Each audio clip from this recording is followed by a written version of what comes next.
Hi, I'm Mya-Rose Craig, also known as Birdgirl, and I am an 18-year-old environmental activist and campaigner. And I started my charity, Black2Nature, to help to get more visible minority ethnic people out into nature and the countryside.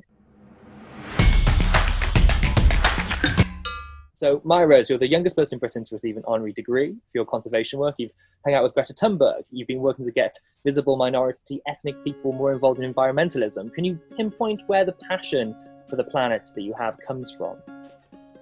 I've always gone out. I have a really strong relationship with nature and the environment. I've been going bird watching with my family since I was a baby. So I think when I was younger, a lot of the work that I did to do with helping get minority ethnic communities out into the environment was because I wanted people to have those experiences that I'd loved so much when I was a kid. But I think also as I've gotten older, I've felt like, there's a responsibility to try and do something to make the world a better place and to make the planet a better place to live on. And coming from a British Bangladeshi background as well, was it always clear to you, especially when you founded Black2Nature, that the work in environmentalism had a real diversity problem?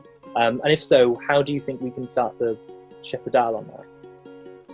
I think it was incredibly apparent to me, and me being half Bangladeshi has been incredibly influential in terms of the work I do, whether it was like being very young and being aware that no one else in my mum's side of the family ever went out into the countryside or nature and didn't really understand why I enjoyed doing it, to just as someone who is not white being far more aware than other people I knew that there was no one else who also wasn't white, who wasn't my mum or my sister, who I ever saw out in the countryside. I think that's what makes me saddest. Like even the fact that running Black2Nature camps with teenagers, which is all about showing them how important green spaces are to our well-being and how welcoming the countryside can actually be. Some of those kids have experienced microaggressions and racism venturing out into the countryside for the first time, which obviously is massively upsetting. And so I think really what we're working towards is massive. It's a massive culture shift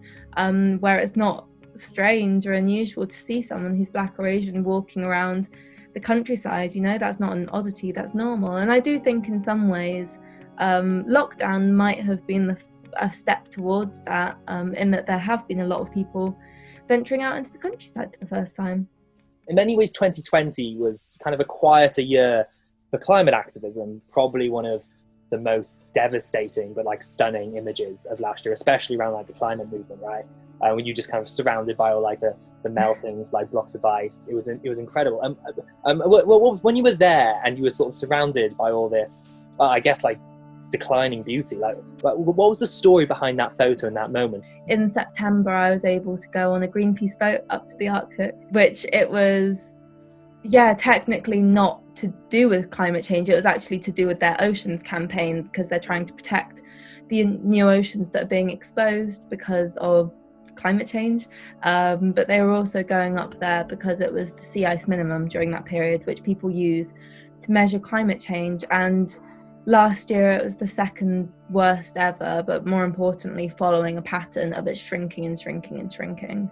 And I basically ended up doing a school strike, like a youth strike for climate, out on a melting ice floe that was sort of floating off into the sea. I think I was very aware that by the next time I had an opportunity like that, the Arctic might be gone, literally, because at the pace that we're going at the moment, it will probably be gone by the time I'm in my 30s. As a young person, I'm just very angry all the time about the climate, our climate problem, because I think I'm very aware that it's an issue that could have been solved years before I was even born. And I'm very aware of that all the time. And I think in the Arctic, you could literally see climate change happening before your eyes. You could see that the Arctic was shrinking, you could see that the ice was melting, and it was really upsetting. And I think Greta was organising a big climate striking day, and it happened to coincide with the trip, and it just felt like